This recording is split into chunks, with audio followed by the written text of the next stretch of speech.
pagi dan selamat bergabung sekali lagi dalam acara Seminar Nasional 100 Tahun Industri Otomotif Indonesia.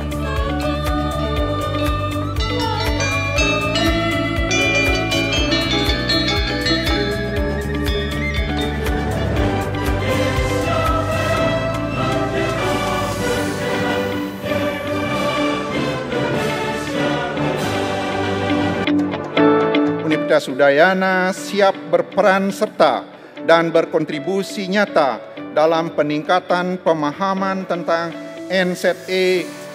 Universitas Udayana gencar dalam berkontribusi dalam isu energi bersih dan pembangunan berkelanjutan melalui Tridharma Perguruan Tinggi.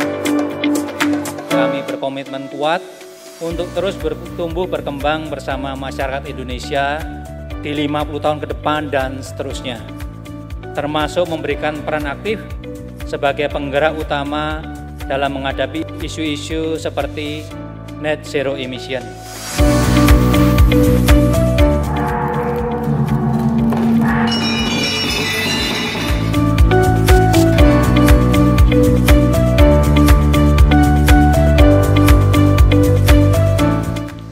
Nah, terkait dengan transportasi hijau juga sangat penting untuk mendukung terwujudnya pariwisata hijau dan berkelanjutan di Bali.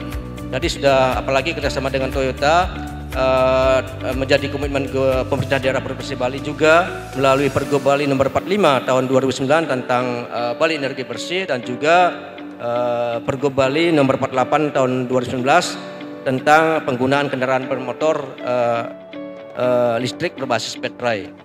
Ini sangat penting untuk menurunkan emisi karbon dari transportasi. Bagaimana kita juga memberikan apresiasi kepada perusahaan-perusahaan baik yang sudah melakukan perbaikan di dalam proses produksinya, manajemennya, dan juga di dalam teknologinya. Nah, ini juga perlu kita dorong, khususnya dengan bekerja sama bersama dengan perguruan-perguruan tinggi, sehingga membangkitkan juga minat masyarakat dan juga khususnya generasi muda untuk ke depan itu kita berorientasi kepada ekonomi hijau. Indonesia terus-menerus memperkuat komitmen dan upaya-upaya untuk mencapai target-target pengendalian perubahan iklim. Indonesia menjadi salah satu negara yang sejak awal kesepakatan atau agenda pengendalian perubahan iklim secara global disepakati pada tahun 1997, terus-menerus melakukan upaya-upaya untuk dapat memenuhi komitmen tersebut. Nanti ke depan kebijakan-kebijakan yang pro alam ini, tadi energinya, pertanian organiknya, kemudian pengelolaan sampah ini bisa kita optimalkan pelaksanaannya.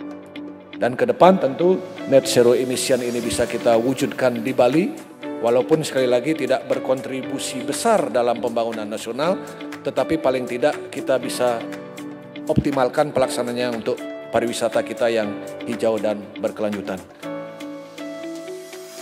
Kita boleh bicara berapi-api, berbusa-busa tentang beralih ke ekonomi sirkuler, tapi kalau pemerintah tidak tegas punya aturan dan tegas mengimplementasikan aturan, kita tidak akan kemana-mana. Maka pemerintah harus ada di situ. Maka tadi ada pemerintah, ada dunia usaha, ada akademisi, ada media yang menyebarkan kesadaran tentang krisis bumi, dan ada konsumen. Jadi konsumsi energi sektor listrik pariwisata itu sangat tinggi, maka di sana juga potensi untuk pengurangan energinya juga sangat tinggi. Dia akan mempunyai peran juga yang sangat besar untuk membantu tercapainya net zero emission Indonesia ini. Kemudian pemanfaatan energi bersih dari sumber hingga juga pemanfaatannya itu harus dipacu gitu, walaupun tantangannya tadi sudah saya sampaikan juga. Kemudian net zero emission dari sektor pariwisata itu sangat potensial untuk membantu pencapaian. So the stance that we have for carbon neutrality in Asia is that, committed to carbon neutrality in 2050, we will promote mass and accessible electrification and appropriate life cycle action to achieve each country's national interests and sustainable development goals through the most suitable pathways or multiple pathways. This fundamentally has two elements, and please allow me to explain them. Tadi aku belajar mengenai bagian-bagian dari motor listrik, yaitu mobil listrik yang ada di Toyota. Pertama sih yang jauh berbeda dari mobil bensin itu ya suaranya. Jadi dari suaranya itu benar-benar nggak ada suara gitu. Jadi cuman malah suara ban aja yang kedengaran, nggak ada suara mesinnya. Dari mesinnya ya karena ini nggak ada mesin bensin gitu ya, jadi nggak ada getaran. Terus terang ini nyaman banget sih. Booth experience dari Toyota di mana kita bisa langsung nyoba ngelihat gimana sih sebenarnya virtual reality dari masing-masing part yang ada di mobil listrik si Toyota. Ya, jadi menurut aku ini sangat keren banget ya, dimana kita bisa ngertiin atau memahami dari mobil hybrid terus kerjanya kayak gimana. Di sini bisa ada tombol-tombol yang menjelaskan secara simpel bagaimana kerja dari mobil hybrid tersebut.